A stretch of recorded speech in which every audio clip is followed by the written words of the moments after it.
Très chers amis, Shabbat Shalom Umvorach, et ce Shabbat, nous lirons la paracha Bo. Alors, Bo, c'est la valeur numérique du mot Bo. Bet, c'est 2, Aleph, c'est 1, 2 plus 1 égale 3. Et effectivement, dans notre paracha, il sera question des 3 dernières plaies que Dieu a infligées en Égypte. Et nous avons quelques questions à propos de ces 3 plaies. Alors, les 3 dernières plaies, c'est Arbé, les sauterelles, Rocher, l'obscurité, et Makat Bechorot, la mort des premiers-nés.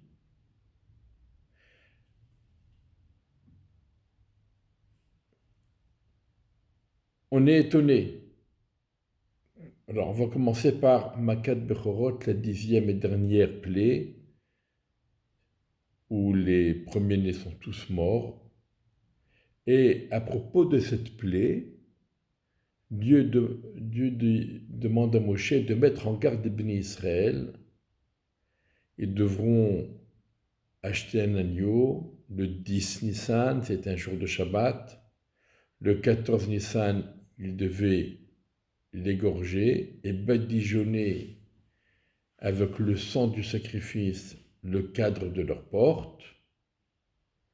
Et ensuite, ils le mangeront grillé, etc., dans des conditions particulières, le soir de Pessah. Et lorsque Dieu passera en Égypte pour frapper les premiers-nés, eh bien, il verra le sang badigeonné sur le cadre des portes sera un signe distinctif, et il passera par-dessus, Pessah, Passover, passer au-dessus des maisons des Hébreux, qu'il ne frappera pas, et il tuera uniquement les premiers-nés égyptiens. De même, Moshe mit en garde les bénis Israël, ils ne devront pas sortir de leur demeure pendant ce moment de la 10e plaie. Pourquoi pour cette Makat Bechorot, il était nécessaire de la part des bénis Israël de faire certaines choses pour se protéger. Dans toutes les autres plaies, les bénis Israël ont été protégés, épargnés. Même pour la plaie du sang, lorsque les bénis Israël prenaient un verre d'eau, c'était de l'eau pure, Evian, Marianotte, selon le pays, selon l'origine. Et quand c'était un Égyptien, c'était du sang. Et s'ils buvaient dans le même verre, chacun avec sa paille, pour l'hébreu c'était de l'eau, pour l'Égyptien c'était du sang.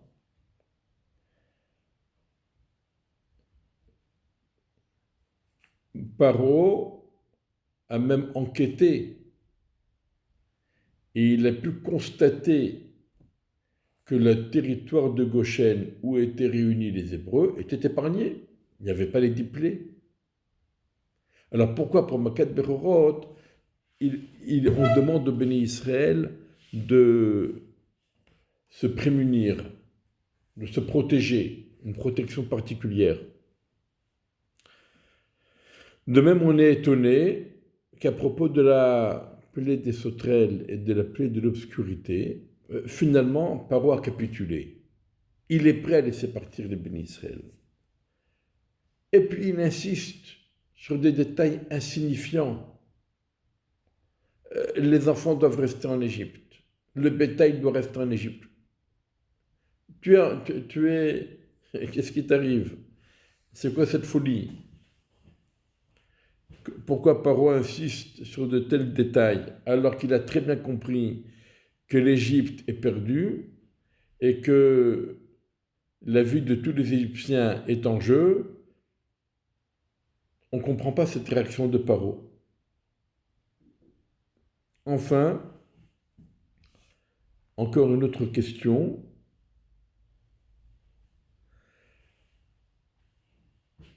Les 10 plaies avaient pour but de prendre conscience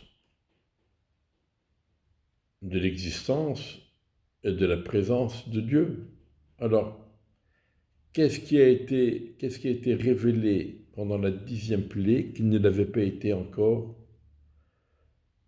jusqu'à présent? Alors, il faut comprendre la chose suivante. Paro, au tout début, il a dit « Qui est Dieu? Je ne connais pas Dieu. » Donc, Paro nie complètement l'existence de Dieu. Dieu, c'est-à-dire le Créateur, le maître de tout, la source de toutes les énergies, de toutes les puissances, de toutes les forces. Paro nie tout d'un bloc.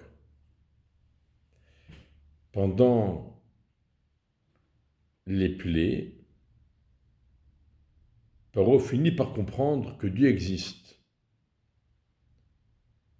et qu'il génère des forces et des énergies.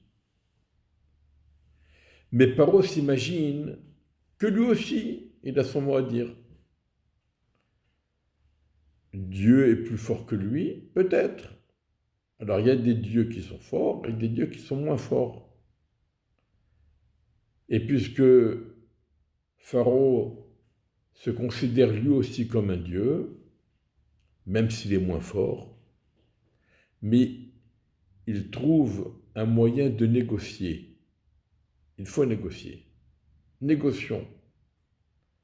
Alors il négocie les enfants, il négocie le bétail, il négocie non pas que la chose en elle soit si importante et vaille le coup de prendre des risques supplémentaires, mais pour l'amour-propre de Pharaon, c'est important. Tu es un grand Dieu, je suis un petit Dieu, mais il faut qu'on négocie. Au moment de Makat Bechorot, Pharaon a compris qu'il n'est rien du tout et qu'il dépend entièrement de Dieu et que sa vie et la vie de ses enfants et la vie de son peuple, tous les premiers-nés parmi les hommes et parmi les animaux, et même les esclaves, seuls les premiers-nés hébreux, ceux qui ont fait ce que Moshe Rabbeinu leur a dit de faire, seuls eux ont été épargnés, tout le reste, ils sont morts. Donc là, Paro, il comprend qu'il n'est rien, qu'il dépend entièrement de Dieu. Il n'est pas un Dieu, il dépend de Dieu. À tel point qu'il dit « Uberachtem gamoti » et vous me bénirez, moi aussi. C'est quoi cette bénédiction? Le terme de bénédiction, alors, la bénédiction se révèle, tout à coup, la personne guérie, est en bonne santé, elle est de bonne humeur, en pleine forme, il a de l'argent, tout va bien, il a des enfants et tout va bien. Ça, c'est l'expression, la révélation de la bénédiction. Mais à la source, la bénédiction, c'est une sorte de connexion à Kadosh Baruch Hu, d'attachement à Kadosh Baruch Hu. Et quand Paro lui demande « vous me bénirez » ou « berachtem gamoti », il reconnaît qu'il doit sa vie et tout ce qu'il a, il le doit à Kadosh Baruch Hu, et pour mériter de l'avoir encore, de le garder, eh bien, il doit être connecté à Kadosh Baruch Hu. C'est ça, Berachtem Gamoti. Là, Paro, il a compris. Paro a compris, mais pas que Paro. Tout le monde a compris. Et les bénis Israël également devaient le comprendre. Et c'est pour cela qu'à cette occasion spécialement, il leur a été demandé de faire un effort. Pas simplement parce que pour être préservés, ils ont besoin de mérite supplémentaire. Non, on voit bien que pour les 9 autres plaies, ils ont été protégés, épargnés, sans mérite supplémentaire. Mais étant donné que la plaie de Makat Bechorot, la plaie qui visait les premiers-nés, était une réponse à la Avodazara, était une réponse aux croyances païennes et idolâtres de l'Égypte. Or, les bénis Israël avaient fauté dans cette faute d'Avodazara. Et quand on le voit à propos au moment de Kriyat Yamsouf, de la déchirure de la mer pour laisser le passage au béni Israël, dans la paracha suivante, les anges ont dit à Kadosh Baruch Hu, Halalouv d'Avodazara, Vahalalouv d'Avodazara. Ceux-là ont péché d'idolâtrie et ceux-là aussi ont péché d'idolâtrie. Pourquoi tu sauves les uns et tu punis les autres? Donc, parce que les bénis Israël avaient eux aussi fauté dans l'Avodazara, c'est pour ça qu'ils étaient visés par cette plaie des premiers-nés, qui était une plaie contre l'Avodazara, pour bien montrer que le seul salut possible, c'est d'être connecté à Akadosh Baruch Hu, d'être attaché à Akadosh Baruch Hu et à rien d'autre. Et donc, les bénis Israël, ce n'est pas simplement des mérites et des bons points qu'ils avaient besoin.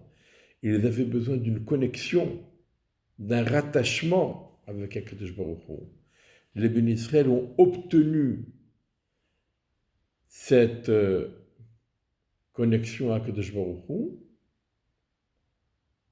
en accomplissant des mitzvot, en se soumettant à Akadosh Baruch Hu et en accomplissant les mitzvot. Ce qui n'était pas le cas pour les Égyptiens qui, eux, ont dû subir la plaie pour comprendre et pour admettre. Ce n'est pas facile d'admettre. Regardez l'évolution des Égyptiens. Déjà, au moment de la plaie des Kinim, de la vermine, des poux, la troisième plaie, déjà, les Khartoumim, les magiciens, sorciers, scientifiques et savants en tout genre, ont reconnu Etzba Elokimhi. Cette plaie, c'est le doigt de Dieu qui nous l'afflige. On n'est pas capable. Paro n'y croyait pas. Mais pendant la plaie de Shechin, des pustules, les magiciens n'ont pas pu se présenter devant Moshe, tellement ils en souffraient. Et ensuite, au moment de la plaie des sautelles, c'est eux qui demandent à Paro de capituler. Et ils lui disent, mais t'as pas encore compris que l'Égypte est perdue? Donc apparemment, ils ont compris intellectuellement la vérité et ils demandent à Paro de capituler. Et pourtant, Moshe Rabbeinu, quand il annonce la plaie, la 10e plaie à Paro, Moshe Rabbeinu dit « Kechatzot alayla » comme au milieu de la nuit, environ vers le milieu de la nuit, Dieu passera en Égypte et il tuera donc tous les premiers-nés, etc. Et ensuite, au moment où la plaie a eu lieu, c'est pas marqué, c'est marqué Vayi Bachatzi Alayla. Ce fut au milieu de la nuit, à l'instant précis qui marque le milieu de la nuit. Dieu est passé et il a frappé tous les premiers-nés. Mais quand Moshe l'annonce à Paro, il dit Kachatzot Alayla.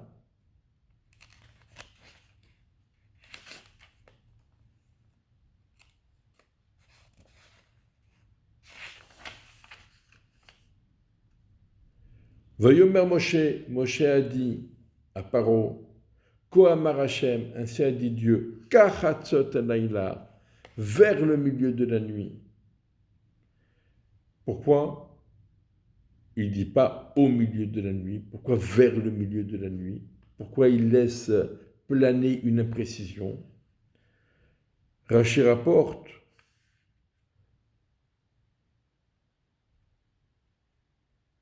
parce que les savants égyptiens, ils avaient peut-être leur montre qui n'était pas réglée à la bonne heure. Et si jamais la plaie a lieu à minuit moins une ou minuit plus une, ça pourrait leur donner une réflexion. Ouais, c'est du bluff, tout ça. Si jamais c'était Dieu, alors ça aurait dû être à minuit pile, pas moins une ni plus une. Et si jamais c'est pas de minuit pile, c'est que c'est pas Dieu, mais c'est Moshe. Et ils auraient de nouveau pu discuter et nier l'existence de Dieu, l'intervention divine. C'est pour cela, pour éviter ce risque, Moshe a préféré rester dans l'imprécision. Mais on parle de qui? On parle de savants et de scientifiques qui ont déjà reconnu. Alors, pour une minute avant, une minute après, ils vont de nouveau rediscuter le tout remettre en question. Effectivement. Quand on est obligé d'admettre, parce qu'on doit capituler, alors on capitule, on n'a pas le choix. Mais on garde toujours en soi à la première occasion, on saute dessus pour tout rejeter. Et ce n'est pas uniquement les Égyptiens, aussi savants soient-ils. Moshe, il s'adresse également aux Béné Israël. Les Béné Israël également ont fauté, comme on a dit. Ils ont fauté d'idolâtrie. On sait que 4/5, selon certains commentaires, 4/5 du peuple sont restés en Égypte et sont morts pendant la plaie de l'obscurité parce qu'ils n'arrivaient pas à se défaire de leurs croyances et de leur confort en Égypte. Et donc, Moshe s'adresse également au Béné Israël, même ceux qui ont reconnu et qui ont accepté et qui se soumettent, etc., etc., même eux, ils doivent être conscients du petit Égyptien qui se trouve en eux et qui attend la moindre occasion pour pouvoir se défaire de tous les engagements et se libérer, entre guillemets, se libérer de Dieu. Et au moment où la Torah nous sera donnée au mont Sinaï, eh bien, Moshe nous apprendra, n'est libre, n'est réellement libre, que celui qui étudie la Torah et qui accomplit la mitzvot, que celui qui sert Hachem, que celui qui est attaché à Akadosh Baruch Hu. Shabbat Shalom Umvorach, et Bezrat Hachem, qu'Akadosh Baruch Hu nous libère de tous nos maux, de tous nos jougs, et qui nous envoie Meshach Tzidkenu le plus rapidement possible, tout de suite, immédiatement, et que l'on puisse reconstruire le Beth Amikdash et servir tous ensemble, unis dans le Beth Amikdash, servir Dieu évidemment et pas autre chose. Shabbat Shalom Umvorach.